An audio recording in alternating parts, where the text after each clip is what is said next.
नाही तुझ काही मागत संपत्ती, आठवण चित्ते असू द्यावी, सरलिया भोग येईन शेवटी, पाया पेया भेटे अनुसंधानी। विश्व चैतन्य भगवान श्री ज्ञानोबराय, वैराग्य भास्कर जगद्गुरु श्री तुकोबराय तसेच भगवान परमात्मा यांच्या चरण नतमस्तक सेवेला सुरुवात करतो। या कीर्तन निरूपणासाठी निवडलेला अभंग जगद्गुरु जगदवंदनी श्री संत श्रेष्ठ वैराग्याचे मूर्तिमंत पुतळे अखिल विश्वाचे परमार्थ प्राण संत हृदय सम्राट श्रीमंत संत श्री तुकोबर यांचा चार चरणाचा आपल्या परमप्रिय आराध्य दैवताकडे काही मागणी मागणारा पण बहुतेक कोणाच्या पांढरतरातला नसणारा अभंग आहे। विठ्ठल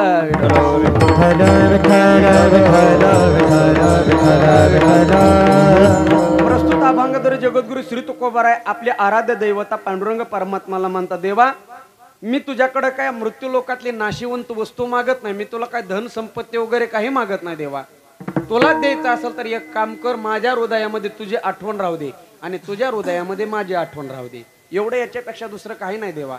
आणि एवढंच नाही देवा, माझ्या जीवनातील माझा भोग माझं कर्म संपवण्यासाठी तू प्रत्यक्ष रूपामध्ये काही करू नको, मी माझ्या जीवनातला भोग संपल्याच्या नंतर शेवटी का होईना पण तुझ्या पायाचा अनुसंधान राखेल, प्रत्यक्ष रूपामध्ये तू अवतार घेऊ नको, आता मदसाठी याला आकारास आकाराला येण्याची अजिबात गरज नाही। फक्त एक काम कर, जोपर्यंत या कंठामध्ये प्राण आहे तोपर्यंत तुझं नाम माझ्या मुखामध्ये असू दे, मग या काळाने मला काय त्रास द्यायचा ते देऊ दे, असा या अभंगाचा आशय। विठ्ठल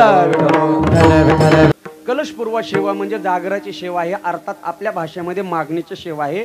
आज भगवंताकडे काहीतरी मागायचं असतं आणि वारकरी संप्रदायामध्ये अलिखित असा नियम आहे की आजच्या दिवशी काय मागायचं ते मागून घ्यायचं, पण नेमकं काय मागायचं हे कळलं पाहिजे, म्हणून या अभंगाची नियुक्ती केलेली आहे। बघा शास्त्र असं सांगतं, लक्ष देऊ नाही का महाराज, आपल्या वारकरी संप्रदायामध्ये वर्षभर कुणी देवाकडे मागत नाही, कारण वारकरी संप्रदायाची प्रथा आहे की आपण देवाकडे काही मागत नाही। मग 365 दिवसापैकी एक अखंड हरिनाम सप्ताह करायचा आणि त्या सप्ताहामध्ये वर्षभर काही न मागता त्याच्यासाठी एक स्पेशल दिवस निवडून ठेवला, ज्याला आपण आज जागराचा दिवस म्हणतो। आजच्या दिवशी तुम्हाला देवाकडे काय मागायचे ते मागून घ्या, पण वर्षभर काही मागायचं नाही। बघा जसं जुन्या काळामध्ये जुन्या माणसांनी एक बोंबलण्याचा दिवस निवडला होता, कोणता? होळी, होळी त्याला शिमगा म्हणतात, आहे का नाही? वर्षभर आरडावरडा करायचा नाही, वर्षभर बोंबलायचं नाही, मग त्या दिवशी काय आरडावरडा करायचं ते करून घ्या।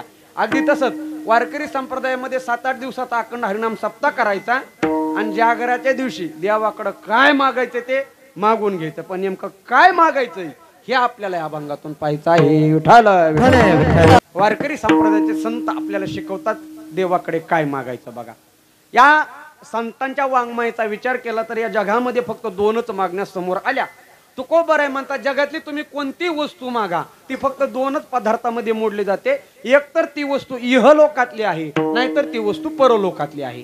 तुम्ही या जगातलं काही मागितलं तर ती वस्तू या मृत्यू लोकातली तरी असेल आणि इथली मागता नाही आली तर आपण परलोकातली मध्ये स्वर्गामधली मागू शकतो। तिसरी वस्तू या जगामध्ये उपलब्ध नाही। पण लक्ष देऊ नाही का, पदार्थ वस्तू मागत असताना भगवान परमात्म्याकडे अशी मागायची जी अविनाशी आहे, जी कधी संपणारी नाही, जिचा कधी बाद होणार नाही, लय होणार नाही, अशी वस्तू मागायची।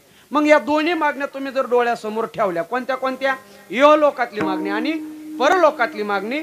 तर या जगातल्या सगळ्या वस्तूचा जर आपण विचार केला तर या जगातल्या सगळ्या वस्तू अगोदर हा विचार करा त्या नाशिवंत आहेत का अविनाशी, कारण मागायचं काय आपल्याला? अविनाशी मागायचं जे कधी संपणार नाही।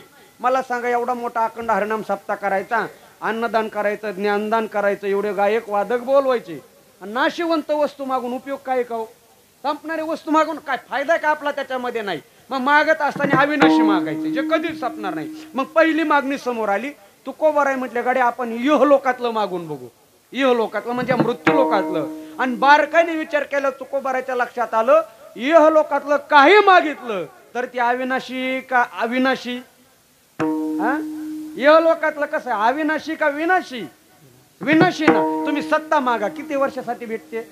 5 वर्षासाठी, वापरता आली तर 5 वर्ष। संपत्ती मागा, सत्ता, संपत्ती, सौंदर्य, ऐश्वर्य आणि कला, या 5ही गोष्टी माणसाला मागून भेटत असतात, पण त्या अविनाशी नाहीत महाराज। त्याचा एक ना एक दिवस काय होणार आहे?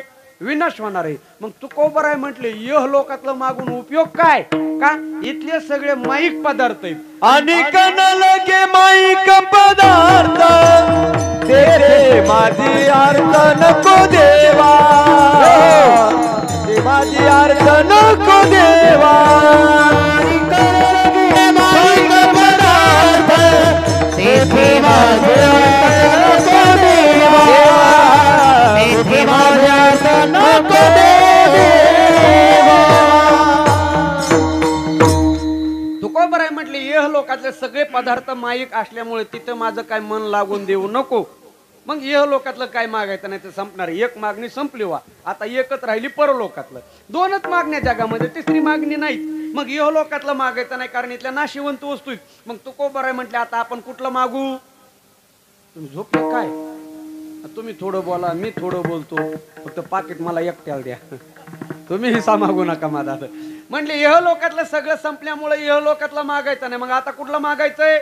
परलोकातलं मागायचं. आता माऊलीला विचारलं का हो माऊली, जर तुम्ही परलोकातलं मागायचं ठरवलं तर तुम्ही मागता का? माऊली म्हटले परलोकातलं सुद्धा सगळं संपणारच आहे. मग या पुण्याची पावटी सरी, सवेची इंद्रपणाची उटी उसरण येऊ लागती माघारे.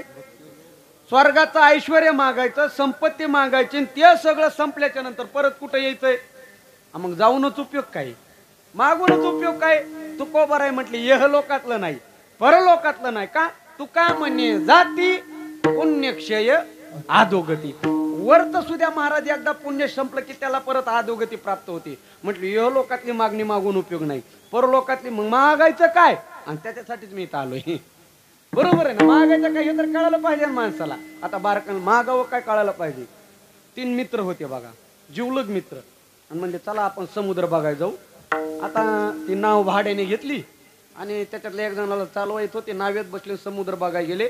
समुद्रावरती एक बेट होतं, त्या बेटाच्या कडेला नाव सोडली, बेटावर फिरायला गेले. निर्जन बेट, खायला नाही प्यायला नाही काय नाही काय, निर्जन बेट होतं. 2-3 तास फिरले तर नाव गेली ती समुद्रात बुडून. आता वापस घ्यायचा इथं मोठा प्रश्न पडला का नाही? मग काय नाही म्हटले, लवकर एक प्राप्त होणारा देव आहे. कोणता? भोळा. जमलं, लवकर देव प्राप्त होतो का नाही? भोळा महादेव. म्हणून कधी कधी माता मावल्या सुद्धा नवऱ्याला चालत बोलत म्हणतात आमचे हे ना लय भोळे महादेव आहेत. म्हणजे लवकर देव प्राप्त होतो, महादेवाची आराधना करू. त्या 3 जणांनी बाबा महादेवाची प्रार्थना केली, महादेव प्रसन्न झाले. कीर्तना जरा लवकर प्रसन्न होते. महादेव प्रसन्न झाले. म्हटले एकाला विचारलं सांग तुला काय पाहिजे? तो म्हटला महाराज आमच्या गावात सप्ताह चालू आहे, इथं काय खायचं प्यायचं साधन नाही, मला इथून गुप्त करा गावात प्रगट करा. देव म्हटले ततास तू तिथून गुप्त झाला डायरेक्ट गावात आला. आता किती जण राहिले? 2 जण राहिले. दुसऱ्याला विचारलं सांग तुला काय पाहिजे? तो म्हटला मला तरी इथं करमत का काय, इथं खायला नाही प्यायला नाही काय नाही. म्हटलं आमच्या गावात पण जत्रा आहे, मला इथून गुप्त करा गावात प्रगट करा. आता किती जण राहिला? 1 जण राहिला. त्याला विचारलं सांग तुला काय पाहिजे? तो म्हटलं मला तरी इथं करमत का काय, मला एकट्याला करमत नाही, त्या 2घाला परत आणा. उपयोग आहे का काय मागून? आपल्याला कळालं पाहिजे ना आपण मागणी काय करावी. मग साधू संतांनी शिकवलं काय मागायचं म्हणून जागराचा दिवस. लक्ष देऊ नाही का? मनुष्य ज्या जन्माला आले तेव्हापासून ते आतापर्यंत आपण दुःखाच्या पाठीमागं पळत राहतो, याला श्वान दृष्टी म्हणतात. आणि दुःख निर्माण का झालंय ज्याचा विचार करतात त्याला शार्दूल दृष्टी म्हणतात. श्वान दृष्टी म्हणजे कुत्र्याची. मी तुम्हाला प्रयोग सांगतो, करून बघा. तुम्ही छोटासा दगड घ्या, छोटासा बरं का, आणि कुत्र्याला मारा. मोठा मारू नका, माझ्यावर केस होईल. छोटासा दगड घेतला आणि जर तुम्ही तो कुत्र्याला मारला तर कुत्रा काय करतं माहिती का? त्या दगडाच्या पाठीमागं पळत राहतं. बरोबर आहे ना? तुम्ही प्रयोग करून बघितला असन. ते दगडाच्या पाठीमागं पळत राहतं. मारा दगड कुणी मारला, का मारला, कशासाठी मारला, कार्य-कारण काहीच विचार करतो का? नाही ना. दगडाच्या पाठीमागं पळत राहतं. तुम्ही तोच दगड घ्या आणि सिंहाला मारा, वाघाला मारा, हिम्मत नाही पण मारून बघा. फक्त टीव्हीतल्या वाघाला मारू नका, टीव्ही फुटन. तो दगड जर तुम्ही सिंहाला मारला तर सिंह काय करतं माहितीये का? बाबा दगडाकडे बघत नाही, दगड कुणी मारला, का मारला आणि कशासाठी मारला, याला म्हणायचे शार्दूल दृष्टी किंवा व्याघ्र दृष्टी, साधू संतांची दृष्टी. आपली दृष्टी म्हणजे कुत्र्याची. आपलं मोकळं बोलतो.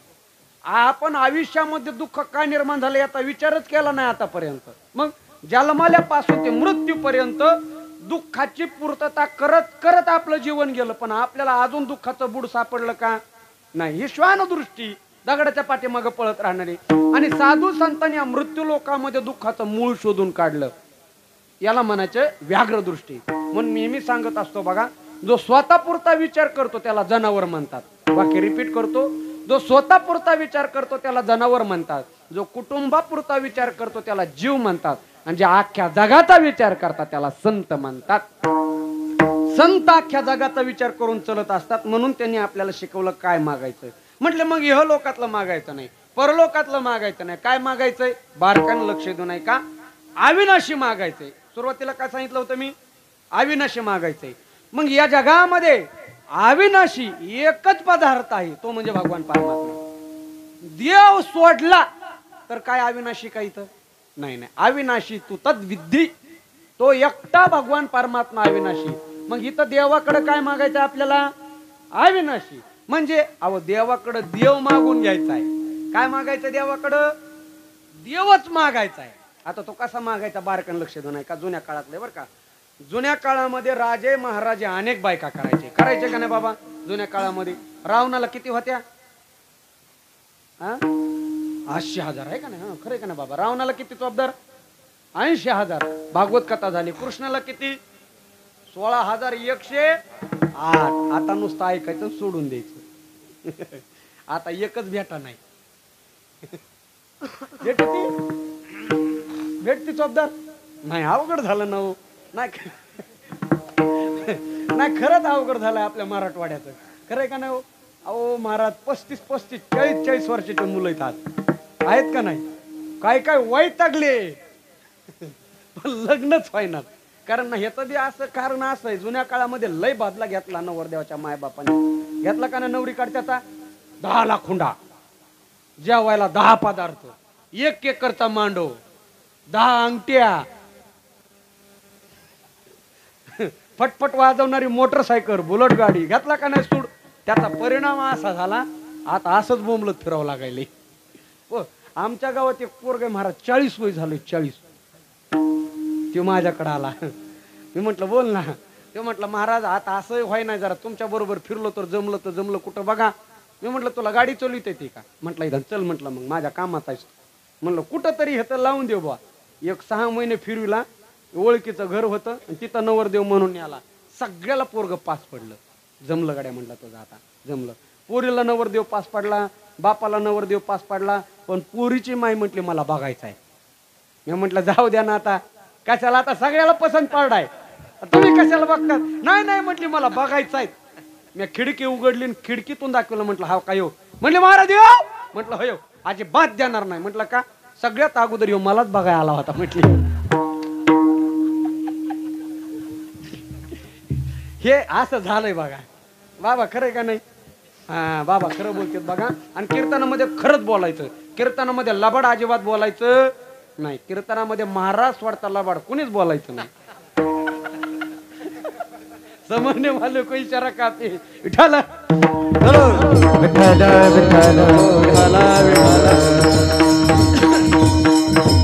रावणाला किती बायका होत्या? हा इथून बाजूला गेलतो.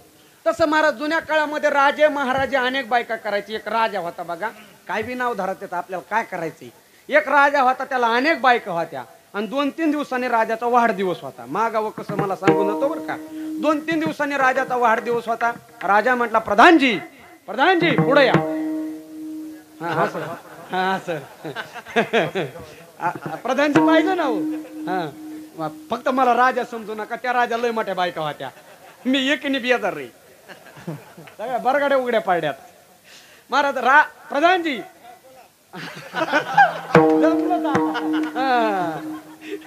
नाही असेच पाहिजे. रात्री मुंबईला कीर्तन होतं माझं. प्रधानजी 1.5 क्विंटलचा, मी 35 किलोचा. ती काठी अंगाव माझ्यावर पडली. बरं झालं डोक्यात लागली नाही. मग त्या राजाने सांगितलं प्रधानजी परवाच्या दिवशी माझा वाढदिवस आहे, आणि ज्या काय बायका आहेत त्यांना त्यांची आवडती वस्तू भेट द्यायची. फक्त सगळ्यांना विचारा काय काय पाहिजे. प्रधानजी हुशार, आणि जो हुशार असतो तोच प्रधान असतो. येडपट प्रधान झाल्यावर देश शिकावं लागल ना, बरोबर आहे का नाही? हुशार प्रधान होता म्हणून 2024 ला राम मंदिर झालं. झालं का नाही? प्रधानजी हुशार असतो महाराज. मग प्रधानजीला सांगितलं, प्रधानजी परवाच्या दिवशी वाढदिवस आहे, माझ्या बायकाला जाऊन विचारा कोणाला काय पाहिजे ते, प्रत्येकाला त्यांची आवडती वस्तू भेट द्यायची. प्रधानजीने एक काम केलं, प्रत्येकाला विचारण्यापेक्षा चिठ्ठ्या केल्या, चिठ्ठ्या. आणि अशा टाकल्या. राण्याला सांगितलं, हे बघा तुम्हाला जी वस्तू पाहिजे वस्तू वरती नाव लिहायचं आणि खाली जी वस्तू पाहिजे ती वस्तू लिहायची. सगळ्या राण्यांनी चिठ्ठ्या घेतल्या, आपलं नाव टाकलं, खाली ज्यांना जे जे पाहिजे होतं ते खाली लिहिलं. त्या सगळ्या चिठ्ठ्या गोळा केल्या, सगळ्या वस्तू आणण्यात आल्या. आता लक्ष देऊ नाही का, राजाचा जो वाढदिवसाचा दिवस होता तो दिवस उजाडला. राजा असा सिंहासनावर बसलेला, राजाच्या पत्नी त्या समोर बसलेल्या. आणि मग तो वस्तू वाटप करण्याचा कार्यक्रम चालू झाला. प्रधानजींनी काय करायचं, प्रधानजी त्या भांड्यामध्ये हात घालायचा, कारण सगळ्या चिठ्ठ्या एकत्रित होत्या ना. त्या भांड्यात हात घालायचा, भांड्यातली एक चिठ्ठी बाहेर काढायची, चिठ्ठी उघडायची. तुमच्या लक्षात येईल बोलणं? चिठ्ठी उघडायची, चिठ्ठीवरचं राणीचं नाव वाचायचं, ती राणी उठून उभा राहायची, ती वस्तूवरचं नाव वाचायचं, वस्तू राणीला द्यायची आणि राणी निघून जायची. कार्यक्रम लक्षात आला तुमच्या वस्तू वाटप करण्याचा?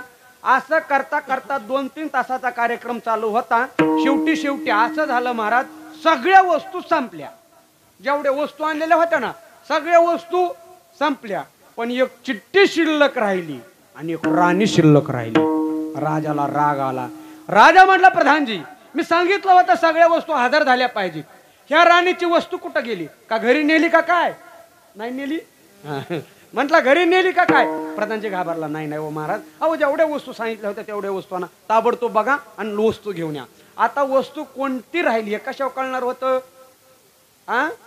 चिठ्ठीवर. मग प्रधानजीने भांड्यामध्ये हात घातला, चिठ्ठी बाहेर काढली, लक्ष देऊ नाही का, आणि चिठ्ठी उघडल्याच्या नंतर राहिलेली वस्तू प्रधानजी वाचू लागला. ती राणी लिहित होती, महाराज आज तुमचा वाढदिवस आहे आणि तुमच्या वाढदिवसाच्या निमित्ताने मला या जगातली कुठलीही वस्तू नको, मला जर द्यायचं असेल तर मला फक्त तुमचं प्रेम द्या. मोकळ्या वाजवा जरा, काय अडचण नाही. अशा काय मागितलं राणीनी? प्रेम. प्रेमार्थ याचा अर्थ काय? काय मागितलं राणीने राजाकडं? अहो राजात मागून घेतला, राजाचं मन जिंकलं. मन. राजा म्हटला, प्रधानजी जेवढ्या वस्तू जेवढ्या राणीला दिल्या त्या सगळ्या वस्तू हिला एकटीला द्या. अहो मन जिंकलं ना राजाचं. मग जगातल्या नाशिवंत वस्तू मागून उपयोग आहे का? नाही. मग देवाकडे काय मागायचंय आपल्याला? तुमच्या लक्षात यायला का बोलणं? कार्य चालली नाही ना. मग देवाकडे काय मागायचं आपल्याला? देव मागायचा आहे. तो को बरं म्हणतात देवा, मला या जगातल्या कुठल्याच नाशिवंत नसतो, माझ्या चिठ्ठी एक वस्तू लिहिलेली देवा, मला या जगातली धन संपत्ती नको, मला फक्त तू पाहिजे. नाही तुझी धन संपदा नाही तुझं काही मागत संपत्ती, नाही तुझं काही मागत संपत्ती, नाही तुझं काही मागत संपत्ती, नाही तुझं काही मागत संपत्ती,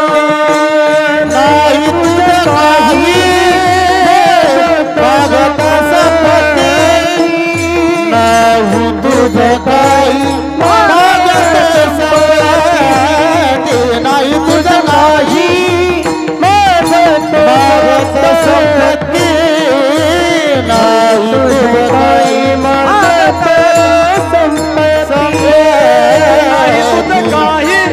नाही तुझं काही मागत संपत्ती, नाही तुझं काही मागत संपत्ती, नाही तुझं काही मागत संपत्ती, नाही तुझं काही मागत संपत्ती, नाही तुझं काही मागत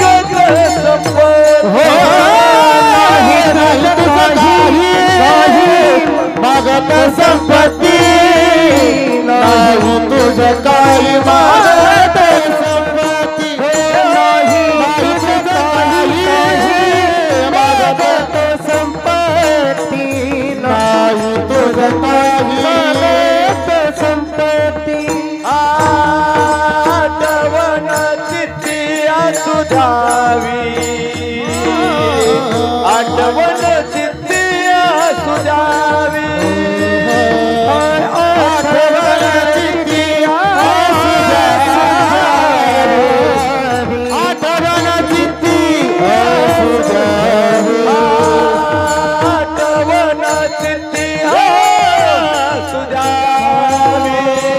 आठवण चित्ती असू द्यावी आठवण चित्ती असू द्यावी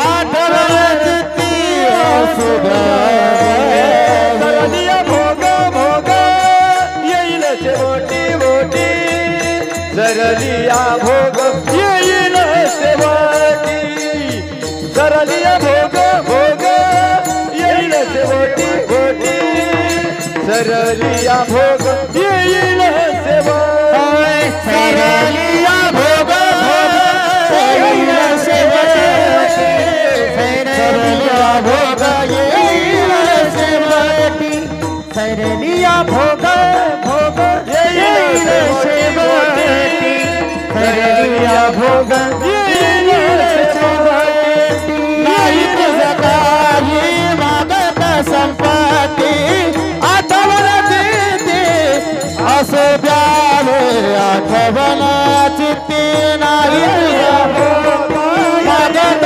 संपत्ती आठवण चित्ती असं द्यावे आठवण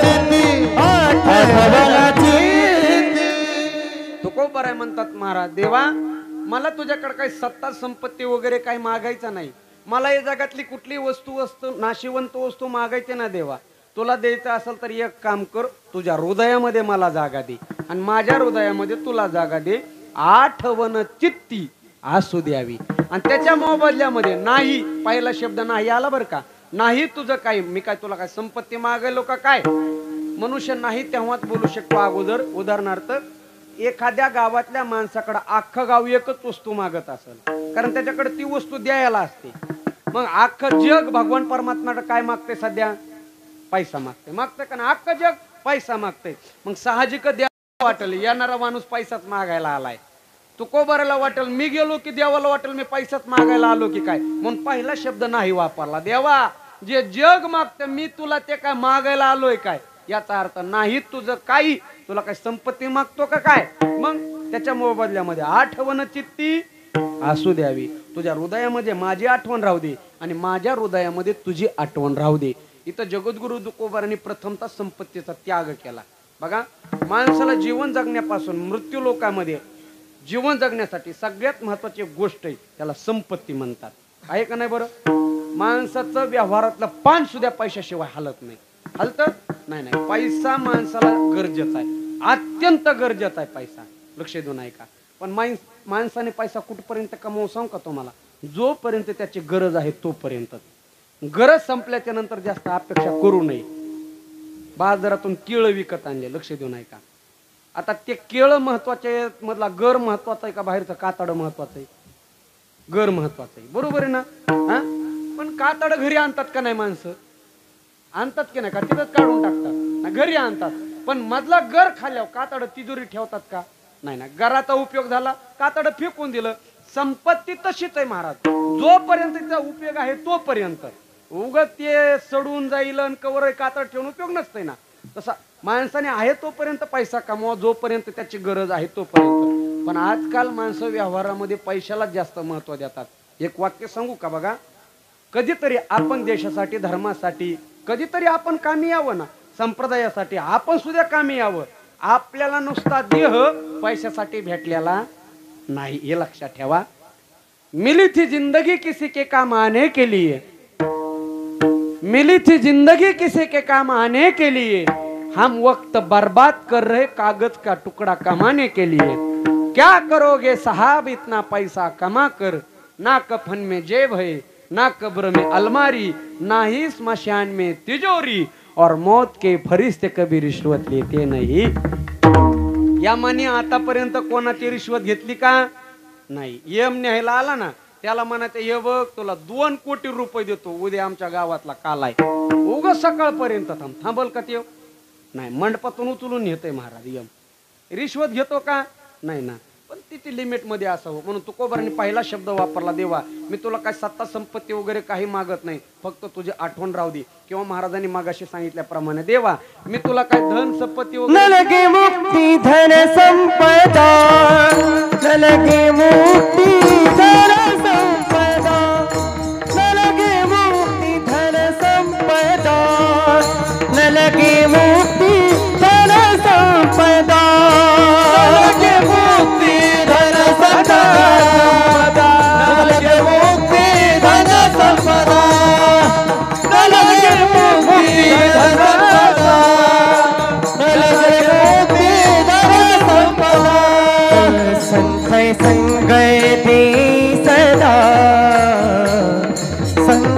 संग दे सदा संत संग दे सदा संत संग दे सदा गुण गाईन आवडी गुण गाईन आवडी गुण गाईन आवडी गुण गाईन आवडी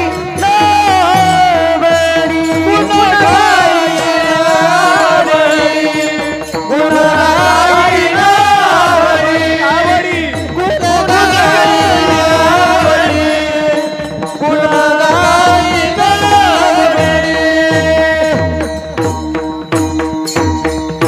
तुकोबारांनी तर सुद्धा मागणी केली, पण अगोदर उलटी मागणी केली. म्हटले तुला काय मी धन संपदा ऐश्वर्य काही मागत नाही, तुला द्यायचं असेल तर एक संतांचा संग दे. कारण संतांच्या संगतीमध्ये गुण गाईन, त्याच्या संगतीमध्ये गुण गाता येतात, म्हणून सुरुवातीला संपत्तीचा तिरस्कार केला. आणि खरं सांगू का महाराज, प्रपंच अशी बाजू आहे, तुम्हाला अनुभव त्याचा. आयुष्यभर कमावलं तरी बरंच काय कमवायचं बाकी असतं, त्याला प्रपंच म्हणतात. प्रपंचामध्ये कोणाचं पोटच भरत नाही, म्हणून भागवतात व्याख्या सांगितली, संसरती ती संसार हा, जो पुढं पुढं सरकत जातो त्याला तर प्रपंच म्हणतात प्रत्येकाचा.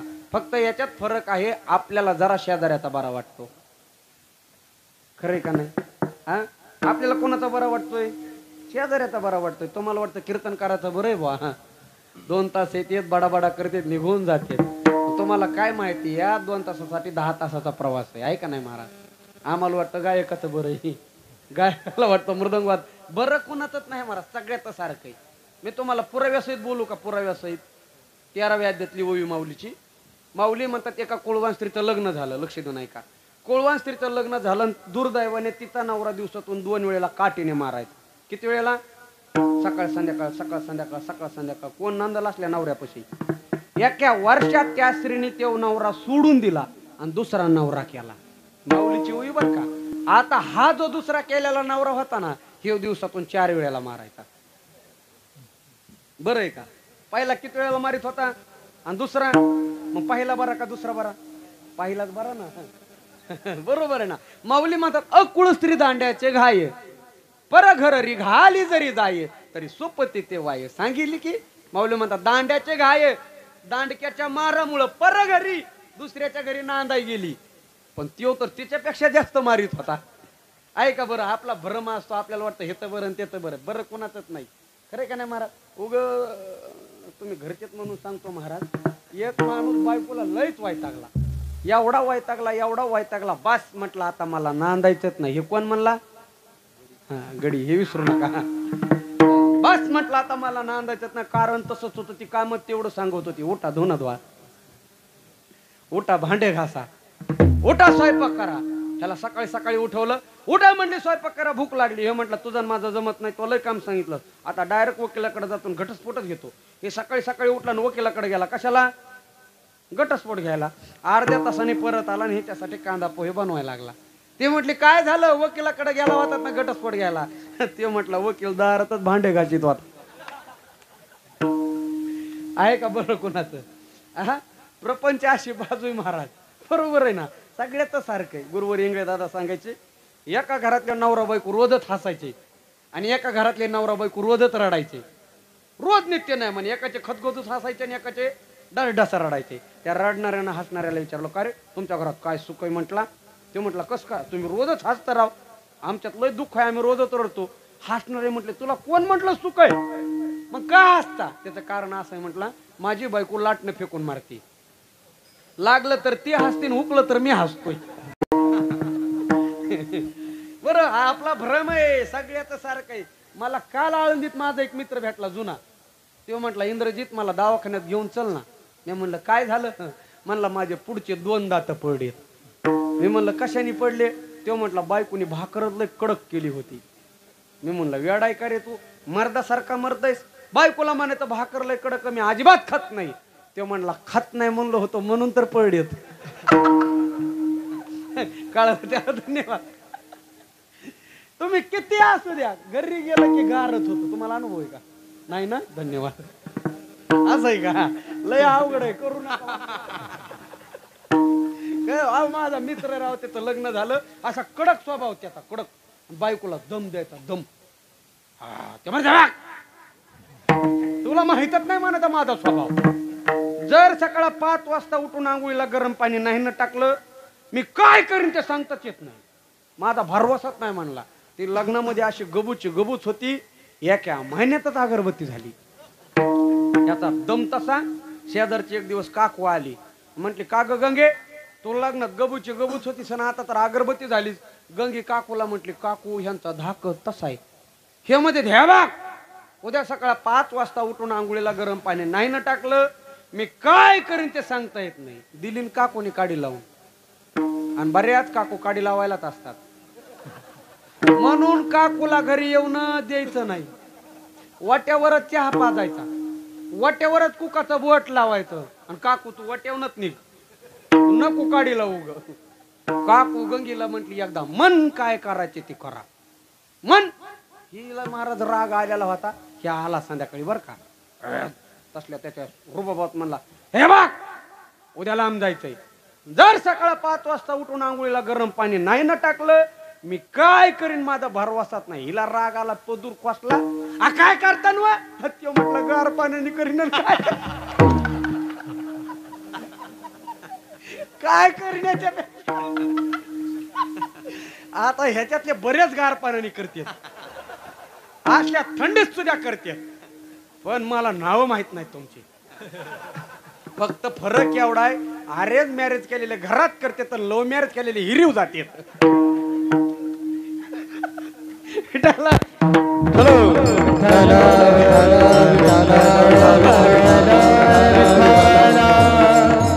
प्रपंच कधीच पूर्ण होत नाही महाराज. तुम्ही सत्ता मागा संपत्ती मागा ऐश्वर्य मागा. म्हणून तुकोबराने पहिला तिरस्कार केला धनाचा.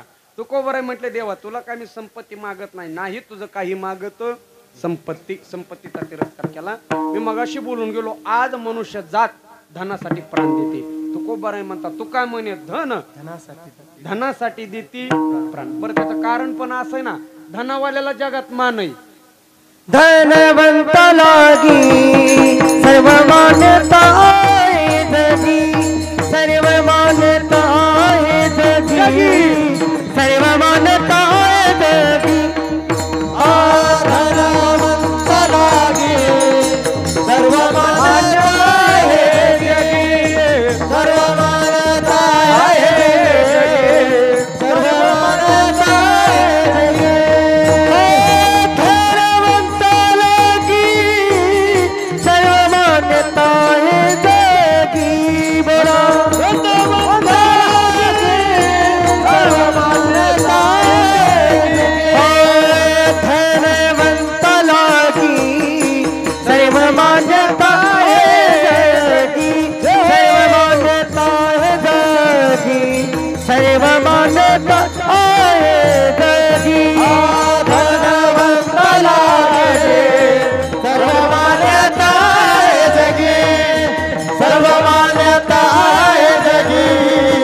सर्व मान्यता आहे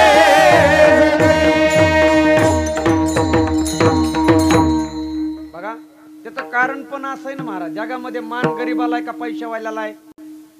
बघा मोठेपणा कोणाला आहे पैशावाल्याला आहे. तो बुद्धीने गरीब असला तरी वाक्य लक्षात आलं ना. बुद्धीने विवेक शून्य असला बुद्धीने दळभद्री असला पण पैशावाला असला ना त्याला मान आहे. बघा म्हणून धनासाठी माणसं प्राण देतात. धनासाठी माणसं किती धडपड करतात. बघा गुरुवारी पंचाळ गुरुजी दृष्टांत सांगायचे. मनाचे एक भिकारी होता. लक्ष देऊ नाही का तुम्ही झोपल्या नाहीत ना मग डोळे कस काय झाकले. तसं महाराज झोप अशी तशी येतच नाही. झोपेच्या अगोदर तिची लहानी बहीण येते आणि तिचं नाव डुकली. नंतर मोठ्या बहिणीला बोलते ताई तू ये ताई इकडून ये.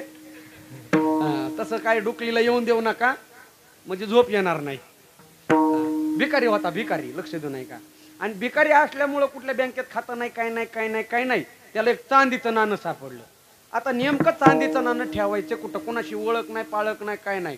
मग विश्वास कुणावर ठेवा. मग एक पडका राजवाडा होता. पडक्या राजवाड्यामध्ये चांदीचं नाणं पुरून ठेवलं. धनासाठी लोक किती धावपळ करतात बघा. पडक्या राजवाड्यामध्ये चांदीचं नाणं पुरून ठेवलं. काही काळाने भिकाऱ्याचं लग्न झालं. भिकाऱ्याचं लग्न कोणाबरोबर होणार. हुशार आहेत पोरं. भिकारणी बरोबर लग्न होणार ना. लग्न झालं ती भिकारीने भिकाऱ्याला म्हटली काय म्हटली हे बघा तुम्ही काही टेन्शन घेऊ नका माझ्याकडे एक चांदीचं नाणं आहे. कोण म्हटली? भिकारी. वा दाखव बरं. तिने लगेच पदरात सोडलं आणि चांदीचं नाणं दाखवलं.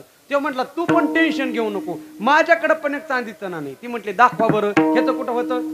वाड्यात पुरून ठेवलेलं. आत्ता जातो ना आणतो म्हणला.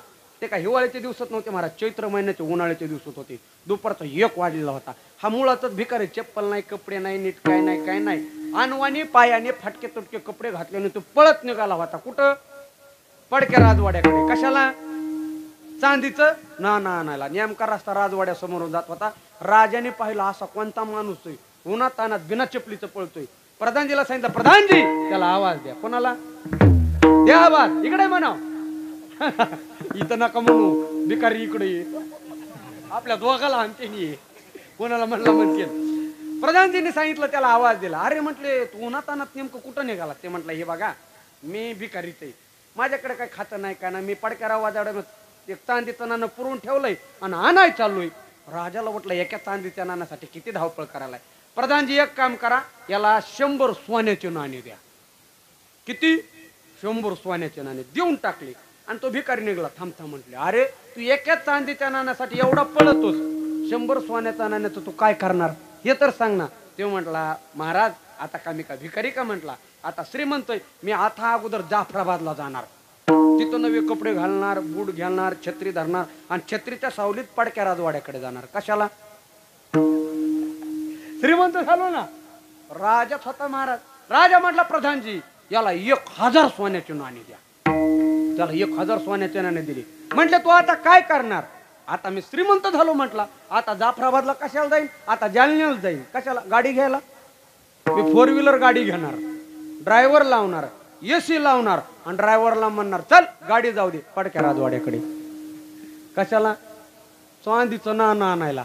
आता तो राजा स्वतः महाराज. राजा म्हटला, प्रधानजी याला अर्ध राज्य नेऊन टाकायचं आपल्याला, दौंडी द्या. गावामध्ये दौंडी दिली.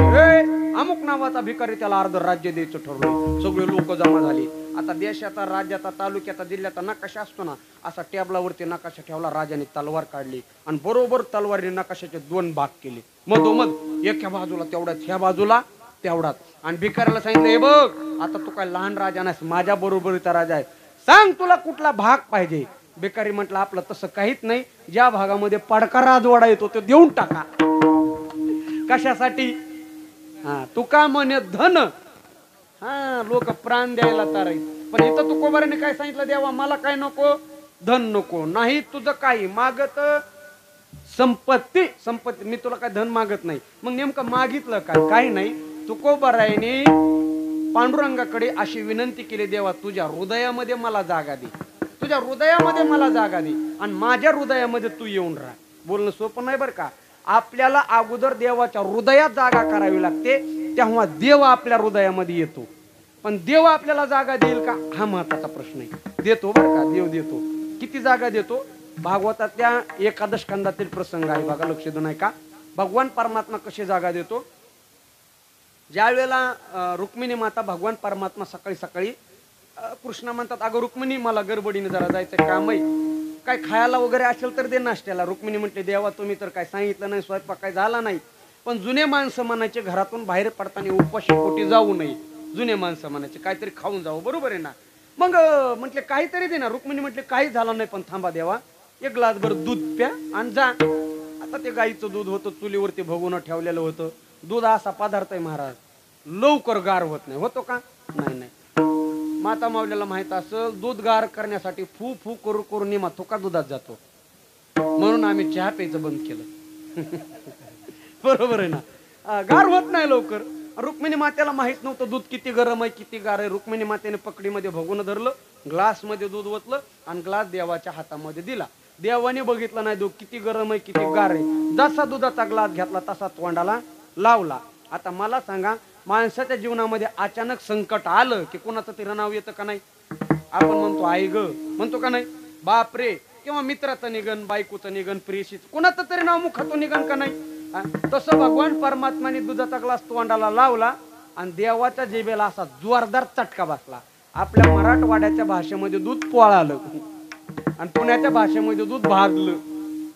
असं दूध भाजल्याबरोबर देवाच्या मुखातून अचानक नाव आलं, राधे.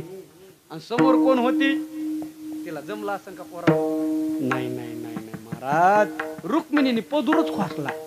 रुक्मिणी म्हणले देवा काय म्हणला? अगं देव म्हटला चुकून. पण जिथं चुकून सुद्धा जमत नाही त्याला बायको म्हणतात. लक्षात आलं का बोलणं? रुक्मिणी म्हटली चुकून आणि चुकून आलाच कसा. चुकून सुद्धा जमत नाही. आता काहीतरी जोपावरून ठेवावं लागेल ना. मग देव म्हटलं अगं रुक्मिणी आल तर चुकून, तुमच्याकडून चुकून येऊ द्यावं, पण तिला कळाय पाहिजे ना. कुणाला? राधेला. माझ्या नवऱ्याच्या हृदयात राहते. समाचारच घेते महाराज. सकाळी सकाळी दुधाचं प्रकरण घडलेलं, रथ जुंपला आणि रुक्मिणी माता निघाली महाराज बरसाण्याला. राधेचा गाव बरसाना. राधा काय कमी श्रीमंत आहे काय? कृष्णाकडे 9 लाख गाय होत्या, पण राधेकडे 33 लाख गाय होत्या. आजही जर तुम्ही बरसाण्याला गेला तिथं विहिरीमध्ये पाणी, पण वरून तवंग तुपाचा येतो.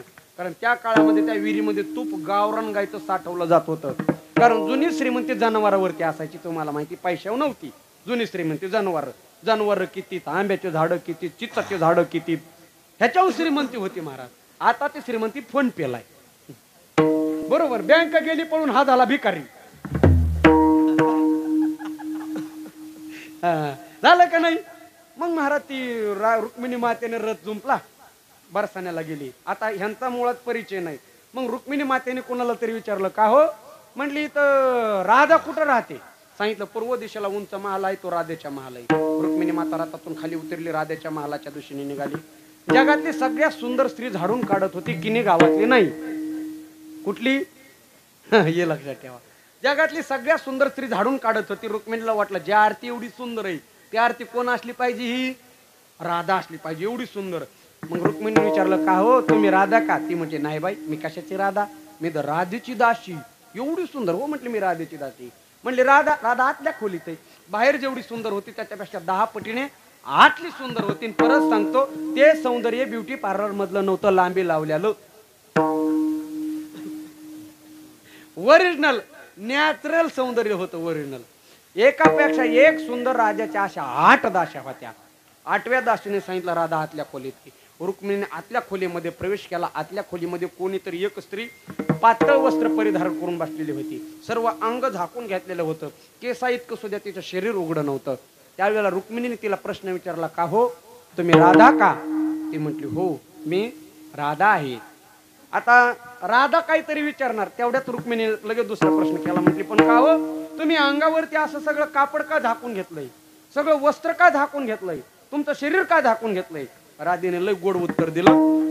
राधा म्हणू लागली रुक्मिणीला काय सांगू बाई, आज गोकुळामध्ये कोण्या तरी एका रुक्मिणीने, कोण म्हणती? राधा. कोणाला म्हणती? रुक्मिणीला. ह्यांचा परिचय येत नाही ना. काय सांगू बाई, आज गोकुळामध्ये कोण्या तरी एका रुक्मिणीने माझ्या श्रीकृष्णाला गरम दूध प्यायला दिलं आणि मी त्याच्या हृदयामध्ये राहत असल्यामुळे माझ्या शरीराला फोड आली. तिकडं भगवान परमात्मा गरम दूध पेढी, तर इकडं राधेच्या शरीराला फोड आली होती. रुक्मिणी मातेने वस्त्र बाजूला केलं. त्यावेळेला राधेच्या शरीराला बारीक बारीक बारीक फोड आलेली होती. तुकोबराय म्हणतात देवा जशी तू राधेची आठवण काढतोस, देवा जशी तू मीराबाईची आठवण काढतोस, देवा जशी तू भक्ताची आठवण काढतोस ना, बस तशीच माझी एकदा आठवण काढ. याला म्हणायचं आठवण चित्ती असू द्यावी विठ्ठल.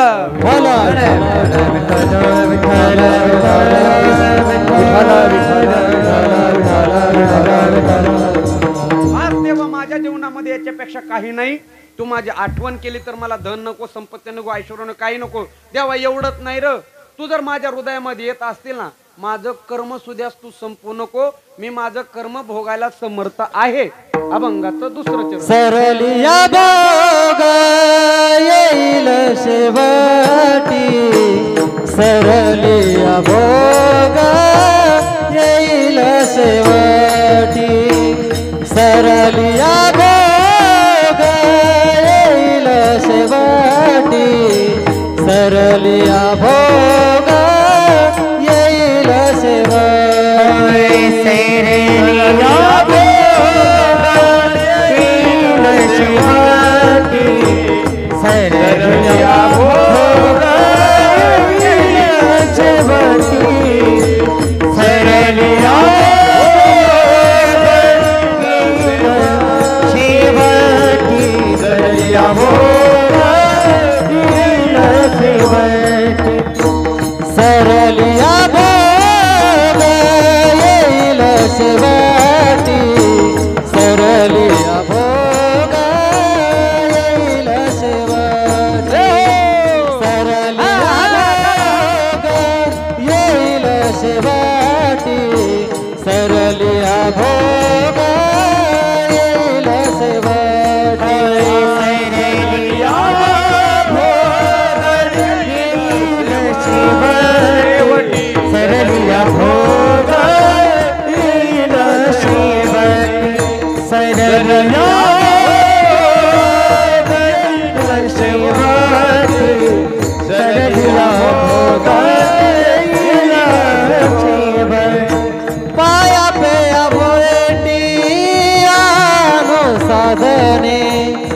पाया पेय भेटी अनुसाधने अनुसाधने पाया पेय भेटी पाया पेय भेटी अनुसाधने पाया पेय भेटी अनुसंधाने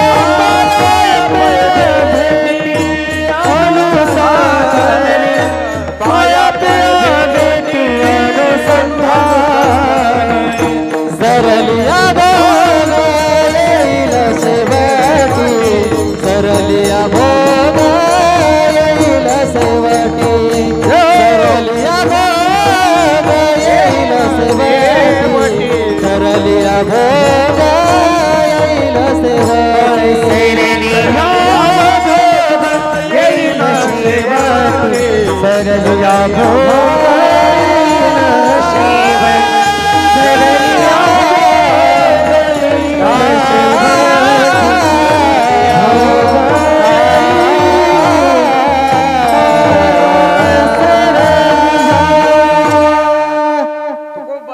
माझ्या जीवनातला भोग भोगायला मी समर्थ आहे.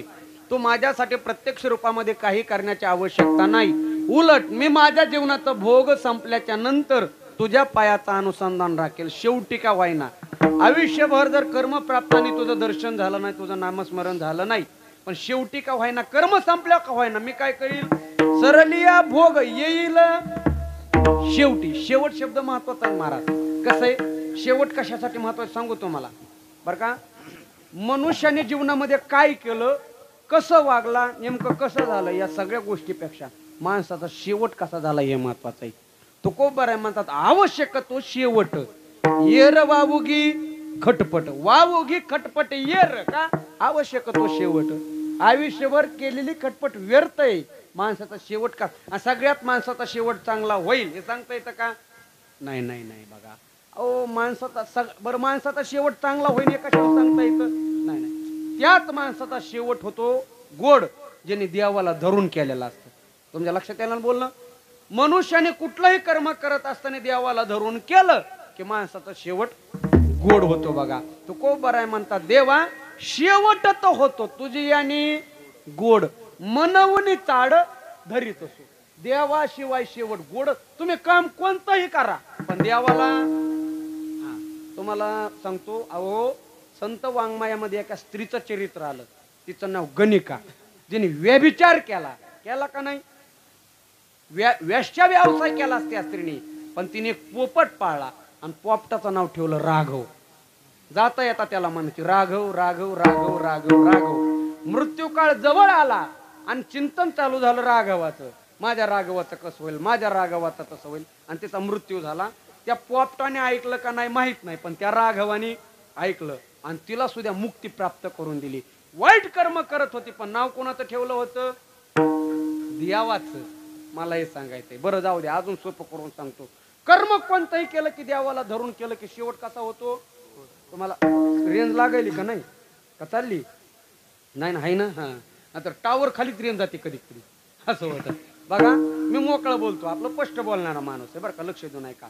मला सांगा चोऱ्या करणं बरं आहे का वाईट. मागचे बरं म्हणलं कोण म्हणलं बरं हा. चोऱ्या करणं बरं आहे का वाईट. कसं आहे वाईट आहे. वाईट आहे का नाही. गोपाळाने काय केल्या चोऱ्या केल्या पण कोणाला धरून केल्या देवाला धरून केल्या. म्हणून तुम्ही काल्याच्या कीर्तनाला किती विद्वान कीर्तन करा ना आणि त्याला म्हणायचं गोपाळ्याच्या चोऱ्या सांगू नको काला कर होईन का काला. किती मोठा कीर्तन करा आणला काल्यात काय सांगावं लागतात. अहो चोऱ्या आणि चोऱ्या कशाचा वाईट आहे पण देवाला धरून केल्या म्हणून त्यांच्या चोऱ्या कशा झाल्या गोड झाल्या. बरं चोऱ्या बऱ्या का मारा माऱ्या बऱ्या. मारा माऱ्या नाही नाही नाही. आणि पांडवांनी काय केल्या कौरवा बरोबर मारा माऱ्या केल्या पण कुणाला धरून केल्या देवाला धरून केल्या. जरा मोकळच बोलतो जरा रेंज लागायली आता. मला सांगा आता आपल्या सनातन धर्मामध्ये मोकळं बोललो का राग नाही येणार कोणाला नाही ना. आणि आला तर आला नाही नाही बघा आपल्या सनातन धर्मामध्ये एका माणसाला 2 बायका 3 बायका 4 बायका 5 बायका अशी अनेक पद्धत तुम्ही ऐकली, पण एका बाईला 5 नवरी ही गोष्ट बरी का चांगली? आहे ही गोष्ट कशी वाईट आहे ना. आणि द्रौपदी मातेला किती नवरी? 5 नवरी, आणि तरी सुद्धा द्वारकेचा राया. काय पटतंय का? बरं अजून सोपं करून सांगतो. अजून मला सांगा, जाती जातीमध्ये लग्न होतात का नाही? आंतरजातीमध्ये सुद्धा लग्न होतात, आंतर धर्मामध्ये सुद्धा लग्न होतात, पण माणसाचं आणि राक्षसाचं लग्न ही गोष्ट कशी वाईट आहे का चांगली? वाईट आहे ना. आणि भीमाची बायको कोण? अहो हेडंबा राक्षसीन, तरी सुद्धा द्वारकेचा राया. तरी हो कोणाच्या घरी? अहो त्यांच्याच घरी. बरं अजून मोकळं बोलतो, जरा अजून मोकळं बोलतो, राग नाही येणार कोणाला नाही. आता बघा आपल्या सनातन धर्मामध्ये लग्न झाल्या मुलं का लग्नाच्या अगोदर मुलं?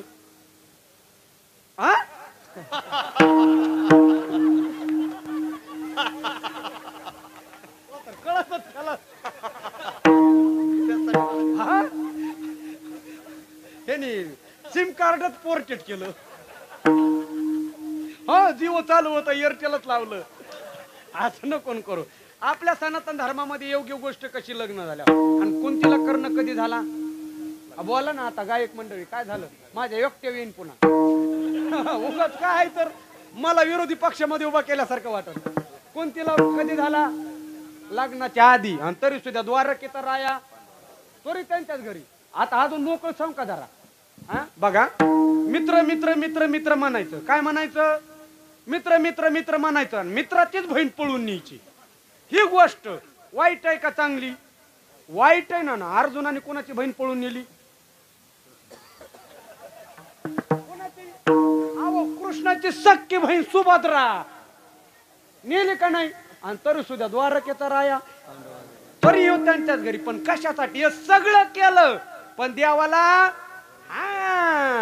देवाला ना ना देवाला, देवाला पाहती पांडव अखंड वनवासी, पाहती पांडव अखंड वनवासी, परित्या देवासी आठवीती, आठवीती परित्या देवासी आठवीती.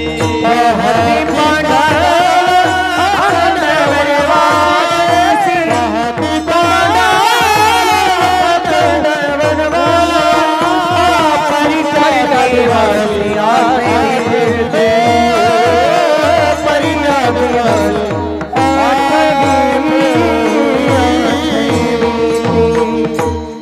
पांडवांनी एवढं कर्म केलं पण तरी त्या देवाशी ते देवाची आठवण करत होते.